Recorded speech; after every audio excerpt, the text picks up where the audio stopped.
Selamat pagi, salam sejahtera buat kita semua. Assalamualaikum warahmatullahi wabarakatuh.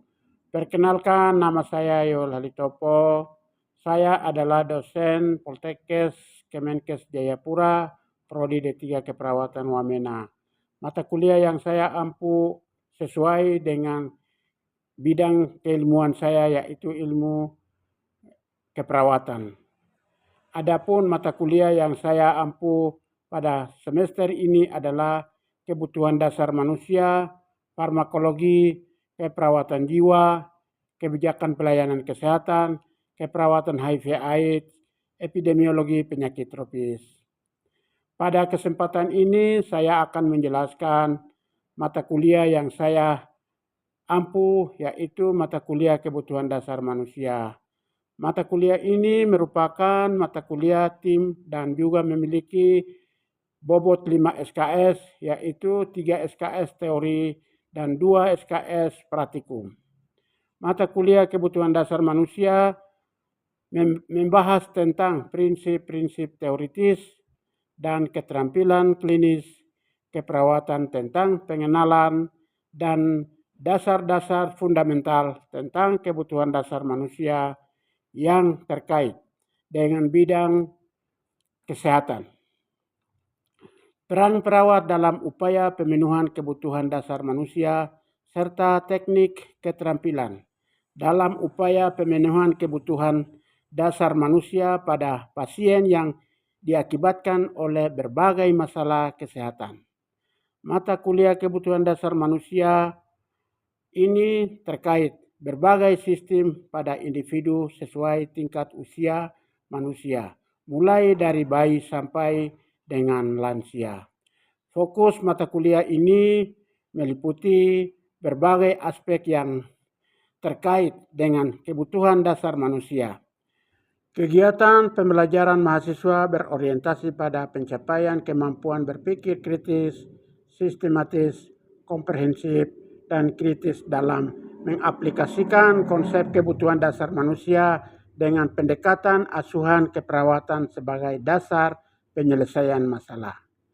Capaian pembelajaran pada mata kuliah ini sikap, pengetahuan, keterampilan khusus, keterampilan umum, sehingga mahasiswa menguasai konsep teori kebutuhan dasar manusia dan menguasai konsep perubahan gangguan pemenuhan kebutuhan manusia terkait dengan masalah kesehatan dan mampu melakukan berbagai prosedur keperawatan dasar untuk memenuhi kebutuhan manusia.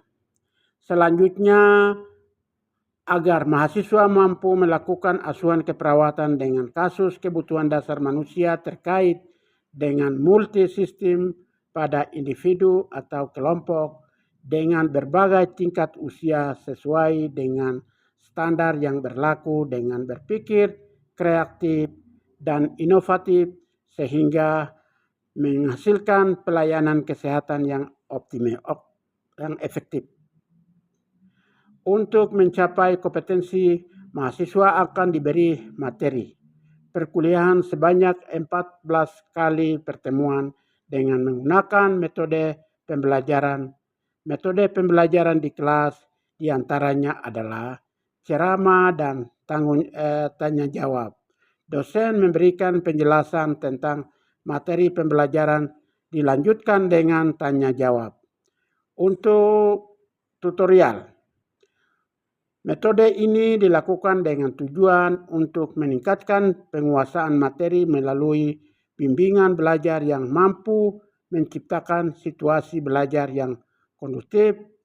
Dosen atau tutor sesama mahasiswa memberikan bimbingan dan juga bantuan belajar sehingga dapat saling memberi stimulus dalam meningkatkan integritas belajar. Diskusi kelompok. Diskusi kelompok merupakan interaksi antara mahasiswa dengan dosen atau dengan sesama mahasiswa lainnya dilaksanakan dalam kelas dengan jumlah peserta 6 sampai 7 orang dengan tujuan untuk menganalisa, menggali atau melibatkan topik tertentu. Seminar, presentase. Pada kegiatan seminar, setiap kelompok mendapat kesempatan untuk mempresentasikan paper kelompok dalam diskusi kelas. Pada setiap akhir diskusi kelas, dosen memberi masukan untuk mengklarifikasi materi yang dibahas. Pembelajaran dengan tugas terstruktur, kegiatan instruksional, terprogram, penugasan individu dan juga kelompok. Penugasan individu, mahasiswa ditugaskan untuk membuat resume hasil kuliah untuk topik materi yang di kuliah yang ditetapkan. Penugasan kelompok.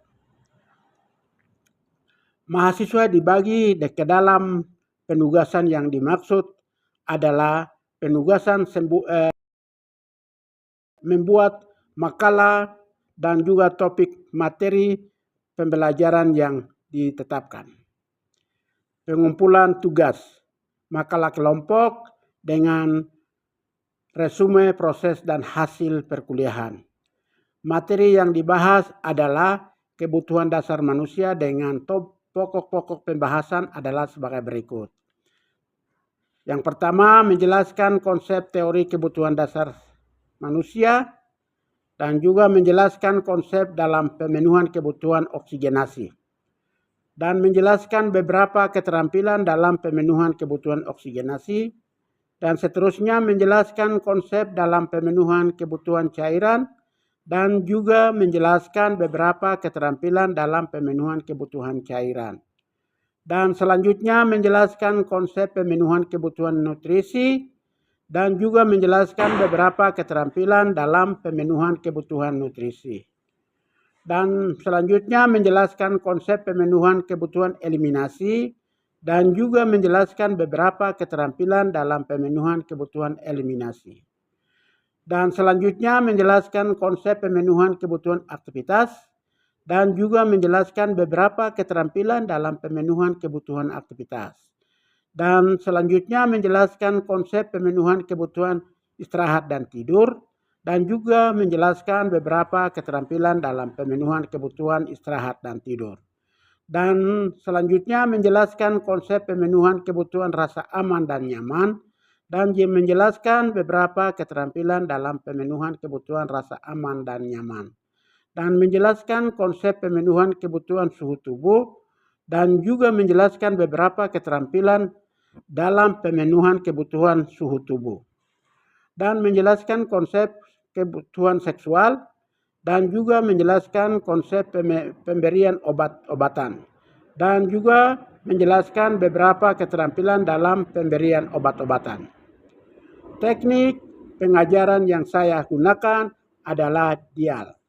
Delivery, Interaction, Assessment.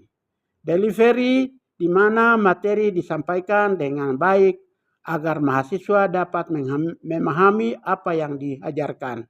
Materi yang diajarkan diambil dari beberapa sumber yaitu Alimun, Asis, Pengantar Kebutuhan Dasar Manusia, Konsep dan Proses Keperawatan Medikal Bedah, dan Quotient Generasel Buka Ajar Fundamental Keperawatan. Transporter dan Ferry Buku Ajar Fundamental Keperawatan, Konsep, Proses, dan juga Praktek, Teori dan Aplikasi dalam Praktek.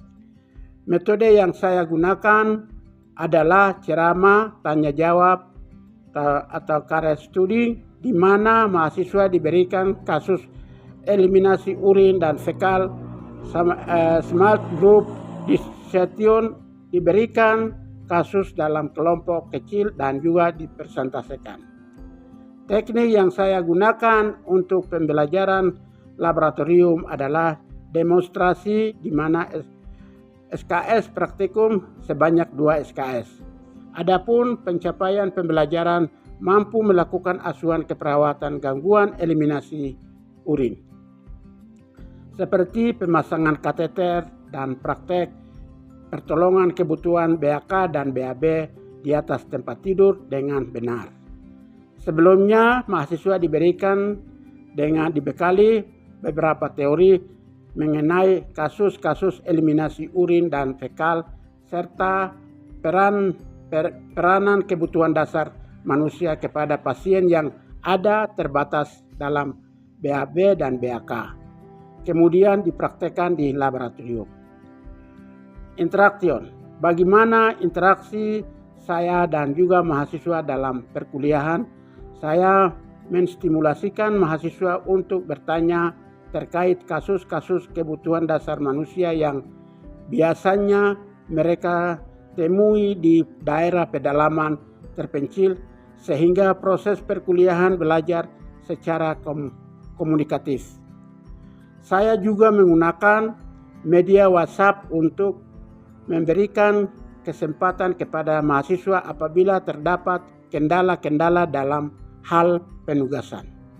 Asesmen, bagaimana cara saya memberikan evaluasi pada awal perkuliahan.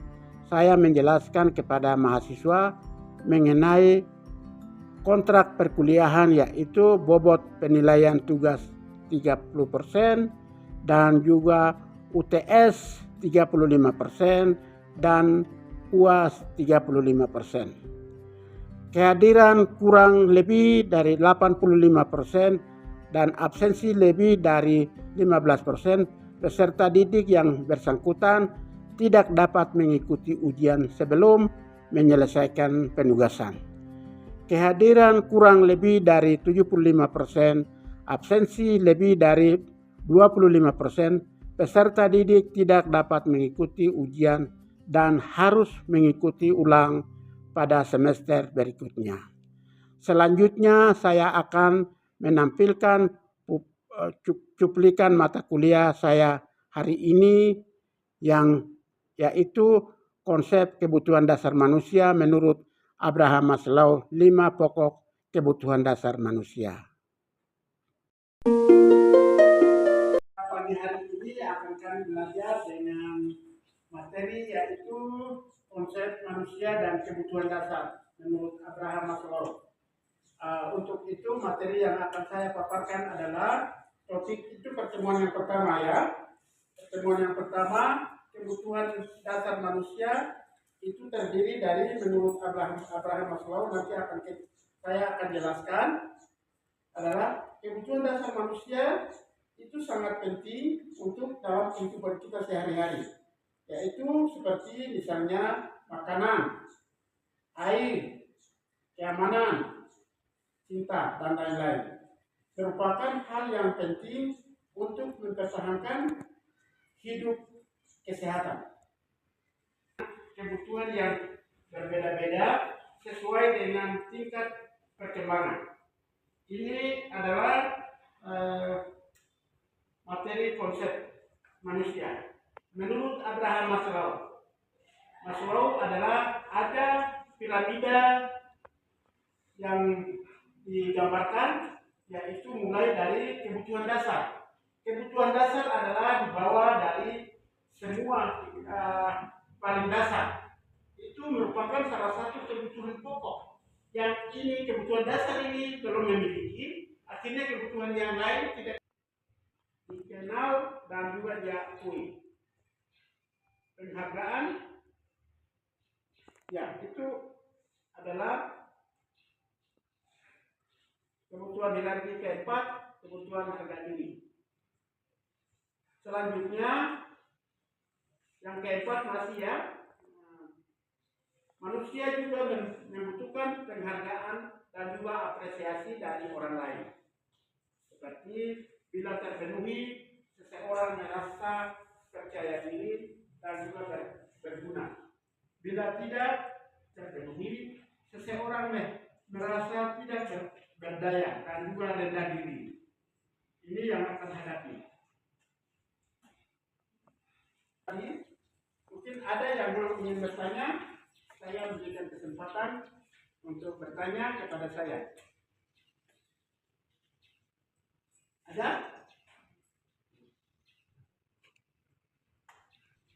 Oh ya, anak, bagaimana?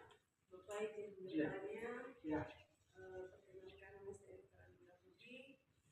Di sini saya mau bertanya bahwa kebutuhan kebutuhan aktualisasi diri itu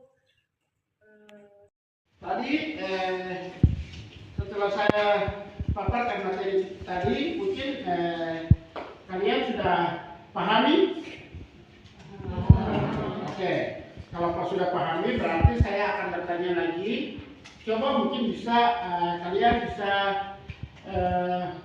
pemahaman yang kalian menurut kebutuhan dasar manusia yang tadi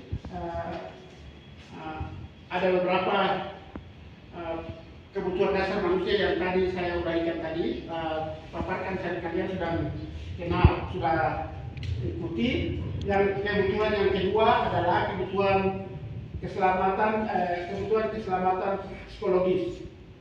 Mungkin menurut Anda keselamatan psikologis ini seperti apa?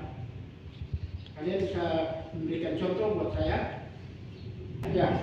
Keselamatan psikologis itu adalah ancaman terhadap pengalaman berat atau yang tidak dikenal, seperti contohnya mahasiswa baru yang masuk di kampus baru dan ia terancam karena masih beradaptasi dengan lingkungan kampus tersebut. Iya, itu seperti itu. Jadi yang disebut itu juga memang benar. Jadi sesuatu yang kita anggap itu bahaya bagi kita, berarti itu adalah merupakan satu ancaman bagi kita. Jadi kita itu adalah menghadapi suatu masalah itu. Jadi mungkin ya kita harus bukan menghadapinya, tapi kita menghindar kalau ancaman bagi kita. Jadi begitu, ya. Baik. Mungkin setelah perkuliahan ini, mungkin pertemuan kami pada hari ini mungkin sampai di sini. Mungkin kita akan kembali pada pertemuan berikutnya. Dan pada hari ini kita sudah selesai perkuliahan dan selamat pagi semuanya. Pagi, Bapak. Baik, selamat pagi para mahasiswa sekalian.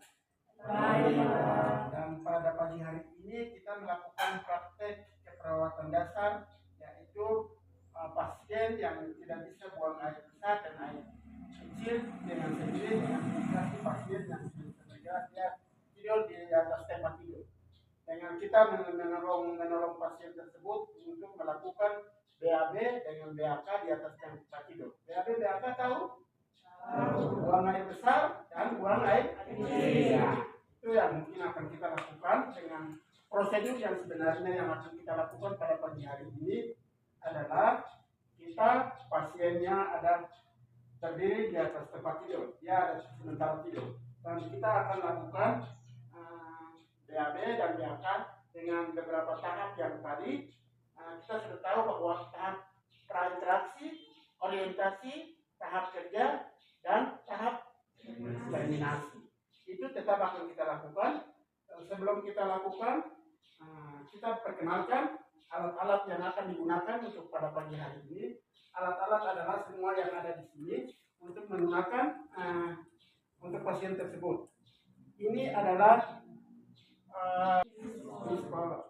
terus ini ini masket, ini masker. Terus ini berisi kapas. Terus ini tisu. Ini namanya kita isi setelah buang air besar untuk cebok, kita akan simpan untuk fesisnya atau mungkin BAB-nya kita setelah kita bersihkan sisa-sisanya kita masukkan dalam kantung di sini. Terus di sini adalah selain untuk kita melindungi diri kita dan juga pasien, ya. Baik. Terus ini adalah alat isi air untuk bersihkan setelah BAB, ya. Terus ini ada dua selimut untuk apa kita untuk pele yang ini nanti akan kita pakai. Nanti setelah pakai selesai kita buang untuk kita menggantikan kayak selimut yang baru, ya. Nah, itu yang lakukan peralatan yang seperti ini. Prosedur yang pertama untuk dilakukan sebelum mahasiswa untuk praktek ini, saya akan berikan contoh untuk cara melakukan BAB dan BAK di atas tempat tidur. Sebelum itu kita mengenakan lemek untuk kita melindungi untuk pada feses. Nah, nanti saya berikan contoh, nanti kalian sendiri lakukan nanti setelah saya lakukan contohan ini. Bisa? Bisa. Nah, sebelum kita lakukan, saya akan menggunakan namanya apa tadi? Cara menggunakannya seperti ini, mungkin bisa. Nah, kalian mengikuti, nanti kalian sendiri bisa lakukan sendiri, ya. Jendela-jendela atau mungkin ada yang mungkin kelihatan dari tempat tidur lain, kita harus melindungi dengan apa itu namanya? Tirai yang untuk menutup, ya. Itu. Terus setelah itu kita melakukan cuci tangan dengan mungkin berapa langkah. Ini mungkin kita peralatan di sini tidak ada untuk cuci tangan dengan apa tuh? Ini harus 6 langkah. Setelah melakukan itu kita memasang apa? Handphone. Setelah memasang handphone, BAB ini menggunakan handphone biasa saja, ya. Oke. Handphone kecil, bapak punya tangan besar. Cuci tangan, pasang handphone, saya menuju ke pasien. Jadi pertama praorientasi. Selamat pagi Pak, nama saya Perawat Dian Toko, untuk mau menolong Bapak untuk melakukan BAB dan BAK di atas tempat tidur. Apakah Bapak bersedia? Bersedia. Bapak punya nama siapa? Yelena Swenda, betul. Ya, Yelena Swenda. Nah, kita hari ini untuk kita menolong Bapak untuk rasa buang air besar dan air kecil di atas tempat tidur. Jadi nanti akan kita lakukan tindakan ini dengan waktunya mungkin 10 sampai 15 menit. Bapak bersedia? Oke. Kalau bersedia, saya akan mulai tindakannya. Sebelum saya lakukan tindakan, saya mengenakan lelet. Terus yang kedua kita melakukan alas untuk menghindari dari basah tempat tidur, ya. Untuk itu kita melakukan ini, Bapak permisi Bapak, mahasiswa nanti akan melihat contohnya. Bapak bisa angkat tumitnya, iya. Sebelah angkat bokong sedikit.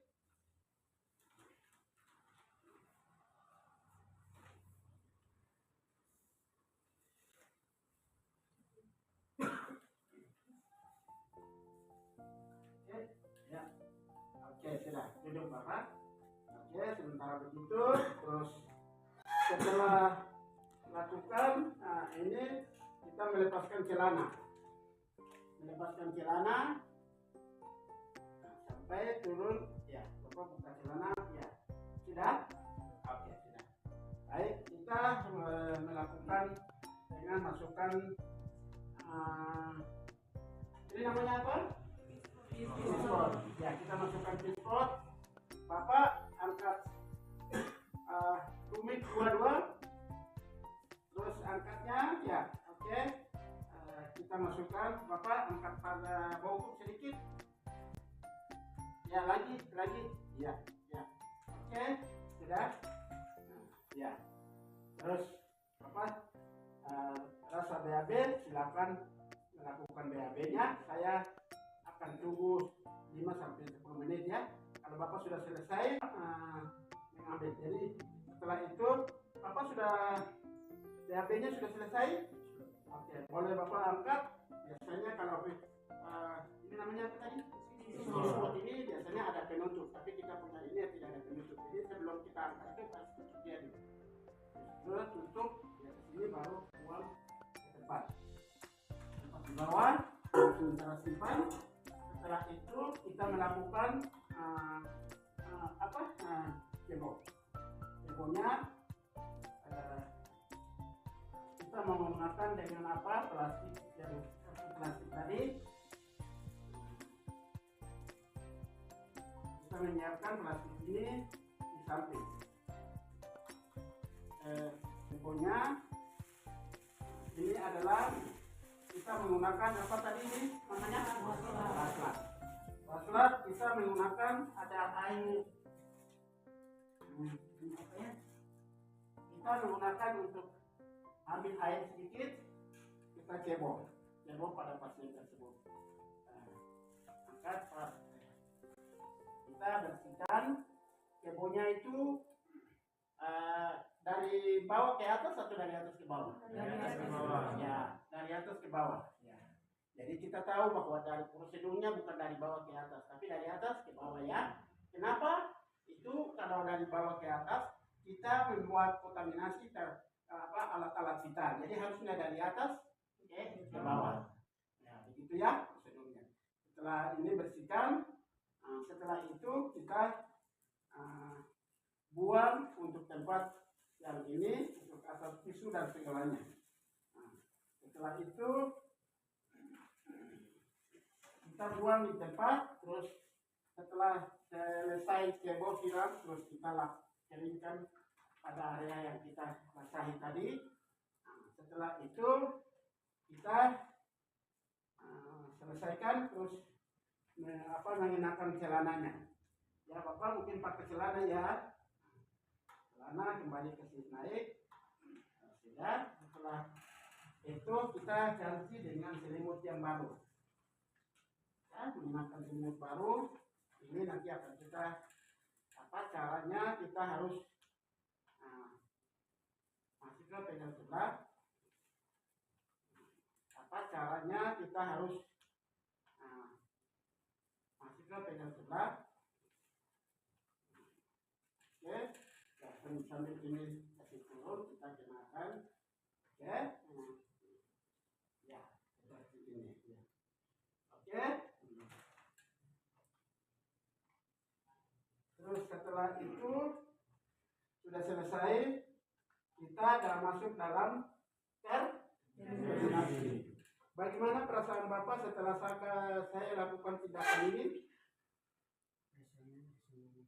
Agak nyaman, baik. Ya, itu yang mungkin kita lakukan.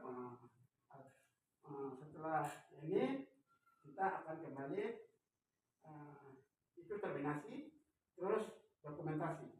Dokumentasinya apa yang kita kerja, kita harus mencatat semua, terus fesesnya warna apa, urinnya jumlahnya berapa, itu harus kita catat ya. Setelah catat selesai, baru kita selesai kegiatan untuk BAB dan BAK di atas tempat tidur. Terima kasih. Mungkin setelah saya lakukan ini, mahasiswa bisa coba sendiri ya. Bisa dong? Bisa.